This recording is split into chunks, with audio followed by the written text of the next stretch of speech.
Welcome viewers.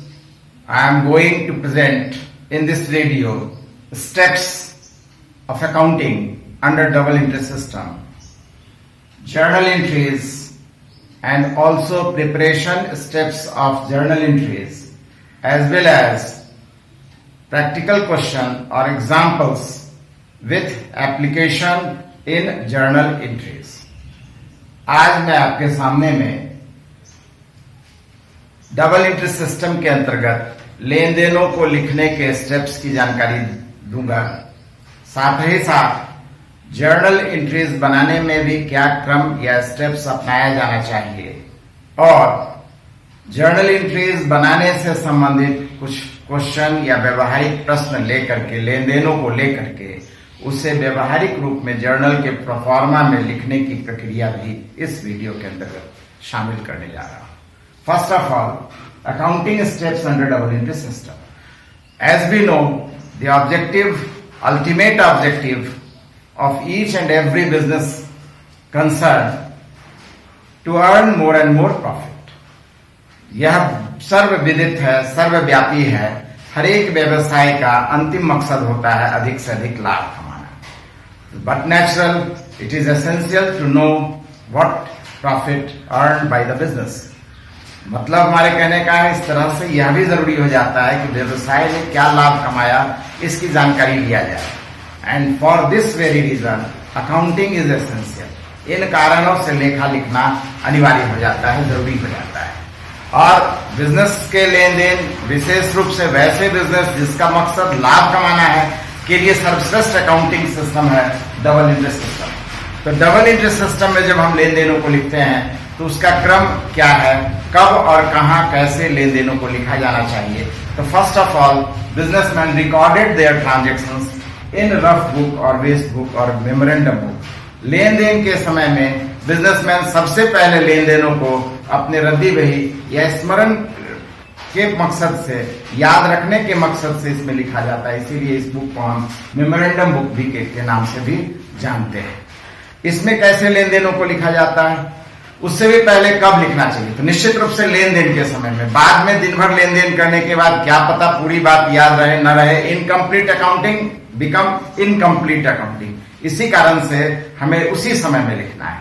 अब प्रश्न यह भी उठता है कि लेन देन के समय में कस्टमर्स ज्यादा इंपॉर्टेंट है कि टू रिकॉर्ड, लिखना ज्यादा महत्वपूर्ण है कि ग्राहक ज्यादा महत्वपूर्ण है। स्वाभाविक तौर पर अनडाउटेबली हर एक बिजनेसमैन के लिए customers are more important, but accounting is also important. That's why transactions are recorded at the time of transactions in a rough way, just in sentence, just for the purpose of memory. याद रखने के उद्देश्य से हम लेन देनों को उस समय में एक वाक्य बना करके प्राय लिख लेते हैं। क्योंकि हमारे अकाउंटिंग के लिए जो क्वेश्चंस दिए जाएंगे, बिजनेसमैन के लेन देनों को रफ बुक में लिखे गए लेन देनों को प्रेजेंट किया जाएगा। प्राय एक वाक्य में लेन देन लिखा हुआ हमें क्वेश्चन के रूप में मिलेगा। जैसे started business with cash rupees such and such, जो भी amount, cash deposited with Allahabad bank, goods purchase for rupees such and such, goods sold to Seema, rent paid. अब मान लीजिए रेंट पेड, किराया हमने दिया। अब एक बिजनेस का बिल्डिंग का ओनर आया और उसको हमने रेंट पे किया, और इतना लिखने में कि रेंट पेड कोई टाइम विशेष नहीं लगेगा। जब तक कि दूसरा कस्टमर आएगा ये मुड़ करके जाएगा, हम लिख करके रेडी रहेंगे। मतलब साफ है कि लेन देन भी पूरा लिख जाएगा। सिस्टमेटिक लिखने बैठेंगे तो स्वाभाविक तौर पर टाइम टेकिंग हो जाएगा। इसी कारण से at the time of transactions are recorded in rough way और इन सेंटेंसेस। इस तरीके से हम लेन देनों को सबसे पहले लिखते हैं। इसके बाद सिस्टमेटिक अकाउंटिंग स्टार्ट हो जाती है। तो सिस्टमेटिक अकाउंटिंग स्टार्ट करने का 3 प्रोसेस है। तीनों में से हम किसी भी प्रोसेस को अपनाएंगे, 2A, 2B या 2C, किसी भी प्रोसेस को अपनाएंगे, क्वेश्चन हमारा इसी तरीके से मिलेगा, सेंटेंस में मिलेगा, वाक्य में मिलेगा। ये वाक्य ऐसा नहीं है कि ऐसा ही फिक्स्ड होगा, इसमें भी चेंजेस आ सकता है। जैसे बात दिमाग में आएगी, at the time of transactions businessman recorded, for example goods sold for cash, इसी को हम कैश सेल्स भी लिख सकते हैं। Goods sold to Hari for cash भी लिख सकते हैं। सबका सेम मीनिंग है। बात जैसे दिमाग में आती है उसी तरह से लिख लिया जाता है। इसके पश्चात हम लेन देनों को सेकंड स्टेप में अकाउंटिंग इक्वेशन में लिखते हैं या जर्नल में या सब डिवीजन ऑफ जर्नल। जैसा कि हम जानते हैं अगर अकाउंटिंग इक्वेशन में लिखा जाता है तो एसेट्स और लायबिलिटीज के रूप में क्लासिफाई करके ट्रांजैक्शंस को लिखा जाता है और इस प्रोसेस को हम अमेरिकन और मॉडर्न अप्रोच ऑफ अकाउंटिंग के नाम से भी जानते हैं। इसके बाद जर्नल या सब डिवीजन ऑफ जर्नल का रास्ता है। इसको हम अमेरिकन अप्रोच या मॉडर्न अप्रोच से भी बना सकते हैं, ट्रेडिशनल अप्रोच से भी बना सकते हैं। कोई विशेष परेशानी की बात नहीं है, किसी भी अप्रोच से हम अकाउंटिंग को इस प्रोसेस में जा सकते हैं। अगर हमने अकाउंटिंग यहां तक लिख रखा है, इस प्रोसेस में लिखा है, तो नेक्स्ट अकाउंटिंग स्टेप हमारा लेजर आता है, जिससे कि हर एक पर्टिकुलर ट्रांजेक्शन्स का टोटल अमाउंट या बैलेंस अमाउंट की जानकारी हो जाती है। और यहां तक कि अकाउंटिंग में कोई एरर तो नहीं रह गया, कोई गलती तो नहीं रह गई, क्योंकि मकसद क्या है, टू फाइंड और to know correct profit loss, correct financial position, सही हमें स्थिति जानना है। इसीलिए अगर अकाउंटिंग में गलती हो गई होगी तो आगे का अकाउंटिंग भी गलत हो जाएगा। इसी कारण से बिजनेसमैन वेरीफाई करता है अकाउंटिंग को कि लेजर तक जो हमने अकाउंटिंग किया है उसमें कोई मिस्टेक या गलती या एरर तो नहीं रह गया है। अगर वेरीफाई हो जाता है तो बिजनेसमैन सेटिस्फाइड है, निश्चिंत हो जाता है। अब इसके बाद वो फाइनेंशियल स्टेटमेंट या फाइनल अकाउंट्स बना करके अपना प्रॉफिट लॉस कैलकुलेट कर लेता है। तो ये तो स्टेप्स है, steps under double entry system. अब इसके बाद हमारा, जैसा कि अकाउंटिंग इक्वेशन की जानकारी तो हम पहले ही दे चुके हैं, ये हमारा अमेरिकन और मॉडर्न अप्रोच पर बेस्ड है। और जर्नल सब डिवीजन, जैसा कि हम बतलाए, दोनों में से किसी भी अप्रोच से हम अकाउंटिंग प्रोसेस, इस अकाउंटिंग प्रोसेस को अपना सकते हैं। अब हमारा स्टेप आता है जर्नल एंट्रीज कैसे बनाएंगे। जर्नल एंट्रीज बनाने के लिए लेन देनों को डेबिट और क्रेडिट में क्लासिफाई करना है, और डेबिट और क्रेडिट में क्लासिफाई करने के लिए हम आपको बतलाए हैं ट्रेडिशनल अप्रोच में भी कि ट्रांजैक्शंस को पर्सनल, रियल, नॉमिनल अकाउंट्स में बांटा जाता है। अमेरिकन अप्रोच में भी हम आपको बतलाएं assets, liabilities, capital, expenses, income के रूप में हम क्लासिफाई करते हैं। क्लासिफाई करने के बाद उसके रिस्पेक्टिव रूल से, उसके संबंधित रूल से हम पता लगाते हैं सबसे पहले जर्नल एंट्रीज बनाने में कि उन एस्पेक्ट्स या लेन देनों के पहलू में कौन सा एस्पेक्ट हमारा डेबिट होगा और कौन सा एस्पेक्ट क्रेडिट होगा। ये रफ में हम इसकी जानकारी लेते हैं और टाइम बीतेगा तो बात दिमाग से भी हो जाएगी। अभी फिलहाल स्टार्टिंग स्टेज में हमें स्टेप में काम करना चाहिए। तो first of all we must recognise from aspects of transactions कि वो रूल से डेबिट के स्थान पर लिखा जाना चाहिए या क्रेडिट के स्थान पर लिखा जाना चाहिए। किसी भी अप्रोच से, हम ट्रेडिशनल या मॉडर्न किसी भी अप्रोच से इसको वेरीफाई कर सकते हैं, जांच कर सकते हैं। इसके बाद हम जर्नल एंट्रीज बनाते हैं। तो जर्नल एंट्रीज बनाने का प्रोफार्मा या कॉलम कैसा होगा, तो सबसे पहले तो हम हेडिंग देंगे journal entries in the books of, किसी बिजनेस का बना रहे हैं, जस्ट लाइक इंडिविजुअल पर्सन, व्यक्ति के नाम के जैसा ही बिजनेस के नाम के पहले भी रिस्पेक्टेबल टर्म यूज किया जाता है, और वो रिस्पेक्टेबल टर्म है मेसर्स, M/S, या पूरा नाम हम मेसर्स भी लिख सकते हैं। तो उस बिजनेस का नाम लिखेंगे और उसके बाद for the month ending, mostly हम 1 महीने का ट्रांजेक्शन रफ बुक में लिखते हैं और उसके बाद सिस्टमेटिक अकाउंटिंग करने बैठ जाते हैं। तो मंथ के एंड में जब मंथ भर का ट्रांजेक्शन हमारा रफ बुक में आ गया तब हम उसकी सिस्टमेटिक अकाउंटिंग जर्नल में बनाते हैं। तो वो कौन सा महीना है जिसके अंत में हम अकाउंटिंग बना रहे हैं, किस ईयर के किस मंथ में, इसकी पूरी जानकारी यहां पर हम हेडिंग में देंगे। इसके बाद हमारा कॉलम की बात आती है।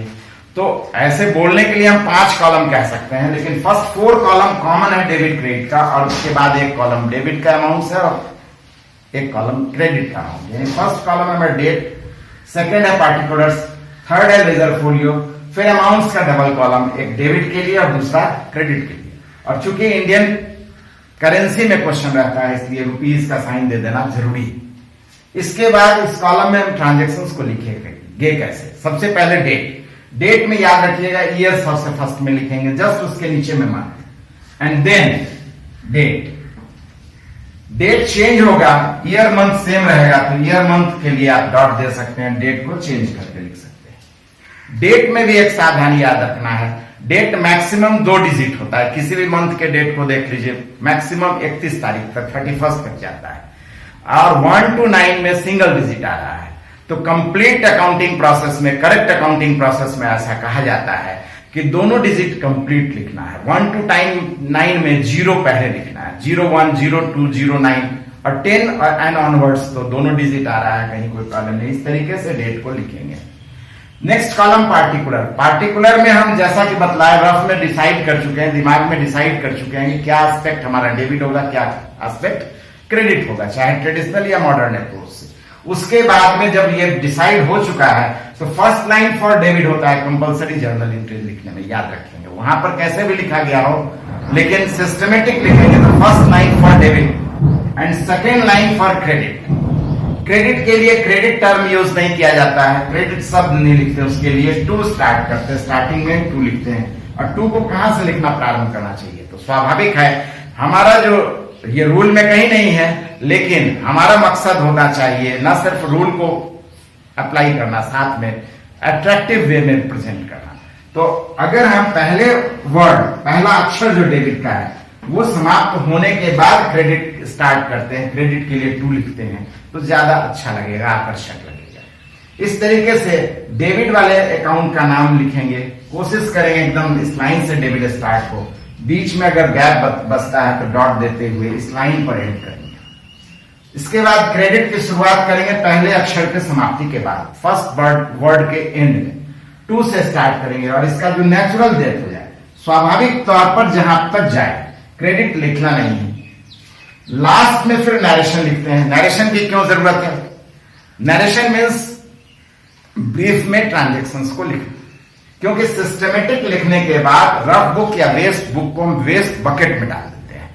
इन फ्यूचर, भविष्य में कोई प्रूफ नहीं रह जाएगा कि किस ट्रांजेक्शंस के लिए हमने क्या अकाउंटिंग किया है, वो सही है या गलत है। इसी कारण से बिजनेसमैन को चाहिए अपने ट्रांजेक्शंस को इन ब्रीफ मीनिंगफुल वे में उसे लिख लेना चाहिए। कोशिश करना चाहिए नरेशन को पास्ट टेंस में लिखने का। ट्रांजेक्शंस में किसी भी अकाउंट का नाम प्रेजेंट टेंस में होना चाहिए, वहां पर डी ईडी यानी पास्ट टेंस में यूज नहीं होना चाहिए, इस बात को याद रखना है। नेक्स्ट प्लेजर फोलियो कॉलम तो आपका ब्लैंक रहेगा, बिजनेसमैन के यूज का ये कॉलम है, लेकिन कॉलम बनाना जरूरी है। बिजनेसमैन अभी बताए, जर्नल के बाद हम क्या बनाएंगे, जर्नल के बाद लेजर बनाएंगे। तो जर्नल के किस ट्रांजेक्शंस को किस पेज नंबर लेजर में ले जाएंगे। अगर हम पेज नंबर मेंशन करके रखते हैं, बिजनेसमैन रिकॉर्ड करके लिखता है, तो फिर बड़ी आसानी से बिना वेस्ट किए हुए टाइम को वो पहुंच जाएगा जगह पर। अदरवाइज पूरे लेजर अकाउंटिंग को ढूंढना पड़ेगा, कठिनाई होगी। इसी कारण से इस कॉलम का यूज सिर्फ बिजनेसमैन के मकसद से है, हमारे लिए कॉलम बनाना जरूरी है, ब्लैंक रहेगा। नेक्स्ट कॉलम अमाउंट्स का आता है। अमाउंट्स में भी सावधानी रखनी चाहिए, हर एक फिगर को बिल्कुल अलग अलग लिखना है।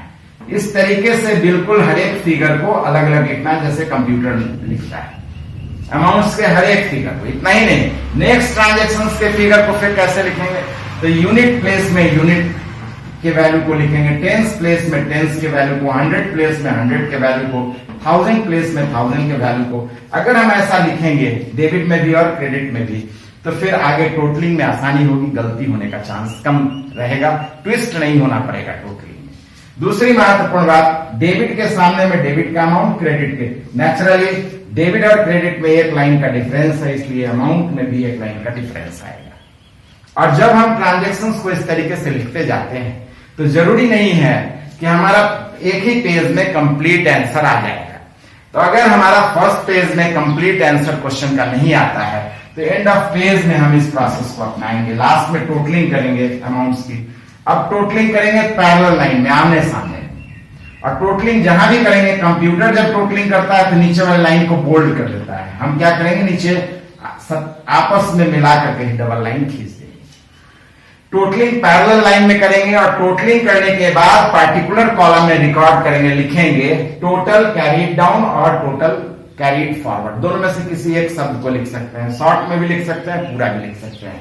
टोटल C/D और टोटल C/F, पूरा नाम है CD का कैरीड डाउन, CF का कैरीड फॉरवर्ड। नेक्स्ट पेज जब हम जाएंगे, अभी तो इनकम्प्लीट है क्वेश्चन, नेचुरली नेक्स्ट पेज में हमें जाना होगा, फिर से कॉलम बना करके और सबसे पहले पार्टिकुलर कॉलम में लिखेंगे टोटल ब्रॉट फॉरवर्ड या ब्रॉट डाउन, टोटल BD और टोटल BF। BF और BD का मतलब है ब्रॉट डाउन, ब्रॉट फॉरवर्ड। इस तरीके से फिर बचे हुए ट्रांजैक्शंस की अकाउंटिंग करेंगे और अंत में जब हमारा क्वेश्चन कंप्लीट हो जाता है तो लास्ट में फिर से टोटलिंग करेंगे अमाउंट्स की, दोनों की पैरेलल लाइन में, और उस अमाउंट्स के लिए लिखेंगे एट लास्ट ऑफ क्वेश्चन या completion of question grand total के नाम से पार्टिकुलर कॉलम में लिखेंगे अमाउंट, उसके सामने में टोटलिंग के अमाउंट्स के कॉलम में टोटलिंग आ जाएगा। इस तरीके से हमारा जर्नल का भी स्टेप्स कंप्लीट होता है, लेकिन ये स्टेप्स तभी कॉन्फिडेंटली आपके समझ में आएगा जब हम एक क्वेश्चन लेकर के, एक एग्जाम्पल क्वेश्चन लेकर के और उसको जर्नल के फॉर्मेट में लिख करके दिखलाएं। निश्चित रूप से अब हम आगे उसी की जानकारी आपको देने जा रहे हैं। Now I am going to solve a practical question. Question as recorded in rough book by businessman at the time of transaction or given in your question to prepare journal entries. अब हम आपके सामने में एक ऐसे प्रश्न को लेकर के जर्नल एंट्रीज बनाने के लिए जा रहे हैं। वह प्रश्न का रूप या तो रफ बुक में बिजनेसमैन लेन देन के समय में वाक्य बना करके लिखता है, अथवा आपके क्वेश्चन में वो वाक्य बना करके बातें दी जाएंगी। जैसे जनवरी, सबसे पहले ईयर 2020 में जनवरी 1 को स्टार्टेड बिजनेस विथ ₹5,000। सेकंड है जनवरी 5 को सेम ईयर में cash deposited with Allahabad bank ₹1,000। Next है जनवरी 8 को गुड्स परचेज ₹800 से। नेक्स्ट 12 को है goods sold to Y ₹400। Next rent paid ₹240 on 15th जनवरी। 20th जनवरी को बिल्डिंग परचेज ₹800। 25th जनवरी को कमीशन रिसीव ₹1100। अब हम इसकी जर्नल एंट्रीज बनाएंगे। जैसा कि बतलाए, हेडिंग सबसे पहले देंगे journal entries in the books of business. जिस भी बिजनेस का बना रहे हैं, अगर क्वेश्चन में है तो जरूर नाम लिखेंगे, नहीं है तो फिर इसकी जरूरत नहीं। फॉर द मंथ एंडिंग, जैसा कि क्वेश्चन बनाए तो जैसा कि दिखलाई दे रहा है कौन सा महीना है, जनवरी। जनवरी के लास्ट में बनेगा जनवरी 2020। इस तरीके से कॉलम बनाने के बाद 5 कॉलम बनेगा total. Date, particulars, ledger folio, amounts, debit and credit. 1 by 1 transactions को हम मॉडर्न या ट्रेडिशनल अप्रोच से, उसके रूल से हम पता लगा लेंगे रफ में या अपने दिमाग में कि वो उसमें से क्या पॉइंट ट्रांजेक्शंस का डेबिट में होगा, क्या क्रेडिट में होगा। और इस तरीके से जब बात समझ में आ जाएगी तो पहली लाइन हम डेबिट के लिए लिखेंगे। जैसे इस कंडीशन में बिजनेस में पैसा आ रहा है, कैश रियल अकाउंट है, आ रहा है, डेबिट करेंगे। ये ट्रेडिशनल अप्रोच के रूल से। अगर हम अमेरिकन अप्रोच के रूल से जाएं तो एसेट्स है और इंक्रीज इन एसेट्स है, डेबिट करेंगे। हर पॉइंट ऑफ व्यू से वही रिजल्ट आना है। तो cash account debit to capital. Capital जैसा कि जानते हैं लायबिलिटीज का रूप है, कैपिटल का नेचुरल साइड क्रेडिट होता है, इसी कारण से हमने क्रेडिट किया है। अमाउंट में जैसा कि बतलाए 5,000 है, 5,000 डेबिट के सामने में भी लिख दिए, क्रेडिट के सामने। नेक्स्ट ट्रांजेक्शन है इलाहाबाद बैंक में पैसा जमा किया, तो Allahabad bank is the receiver, debit the receiver. पैसा जा रहा है, आउट हो रहा है बिजनेस से, कैश को क्रेडिट किया। नेक्स्ट है गुड्स परचेज फॉर कैश, सामान आ रहा है, परचेजेस एक्सपेंसेस का रूप है, एक्सपेंसेस को डेबिट करते हैं, या सामान आ रहा है इसलिए परचेजेस को डेबिट किए, कैसे भी कर सकते हैं। और पैसा जा रहा है, डिक्रीज इन एसेट्स है या कैश आउट है, जैसे भी कर सकते हैं, कैश को क्रेडिट किया हम। नेक्स्ट है 12 जनवरी को goods sold to Y. Y का नाम आ गया, इसका मतलब है कि क्रेडिट ट्रांजेक्शन है, कैश का कोई यूज नहीं होगा। तो Y is the receiver, debit Y. और सामान जा रहा है, इनकम का रूप है सेल्स, इसलिए हम क्रेडिट करेंगे सेल्स को 400 से। नेक्स्ट है रेंट पेड, किराया दिया, किराया में क्या दिया तो पैसा दिया। रेंट एक्सपेंस लॉस है, डेबिट करेंगे, पैसा जा रहा है इसलिए क्रेडिट करेंगे। इसी तरीके से बाकी ट्रांजेक्शंस को भी हम अकाउंटिंग में लेंगे। लेकिन उससे पहले इस पेज में हम देख रहे हैं क्वेश्चन हमारा कंप्लीट नहीं हो रहा है। टोटलिंग कर दी अमाउंट की पैरेलल लाइन और टोटल के लिए पार्टिकुलर कॉलम में लिख दिए टोटल कैरी डाउन। अगले पेज में इसको ले गए हैं, इसकी जानकारी हम दे देंगे। इसी तरीके से अब नेक्स्ट पेज में हम आते हैं। नेक्स्ट पेज में फिर से कॉलम बनाने के बाद बाकी सभी वैल्यू को कैसे लिखेंगे।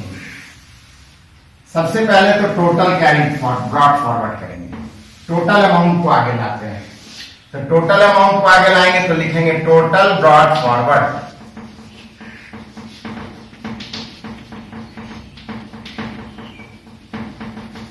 कितना था 7440, डेबिट में भी और क्रेडिट में भी सेम अमाउंट होना है। इसके बाद बाकी के ट्रांजेक्शन्स को लिखेंगे। पार्टिकुलर कॉलम को क्लोज कर देते हैं, यह भी एक ट्रांजेक्शन का ही रूप है। नेक्स्ट अब बच गया हमारा बिल्डिंग परचेज। बिल्डिंग परचेज करेंगे जनवरी 20th। बिल्डिंग एसेट्स है, आ रहा है, इंक्रीज है। बिल्डिंग अकाउंट डेबिट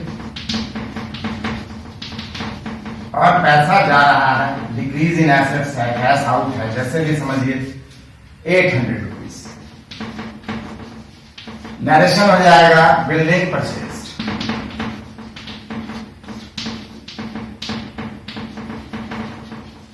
नेक्स्ट जनवरी 25 लास्ट ट्रांजेक्शन है। कमीशन रिसीव्ड में पैसा आ रहा है और कमीशन इनकम का रूप है, इसलिए क्रेडिट करेंगे। Commission account 1100। लास्ट में जब सब कुछ लिख गया तो टोटलिंग करेंगे फिर से अमाउंट की। दोनों अमाउंट की टोटलिंग पैरेलल लाइन से क्लोज करेंगे, पैरेलल लाइन में करेंगे और लास्ट में डबल लाइन से क्लोज करेंगे। टोटलिंग करेंगे तो 4 4 8 12 13 1 1 2 और 7 9340। जैसा कि बतलाया लास्ट टोटलिंग के लिए हम लिखेंगे, पहले इसका नरेशन लिख दें। Commission received,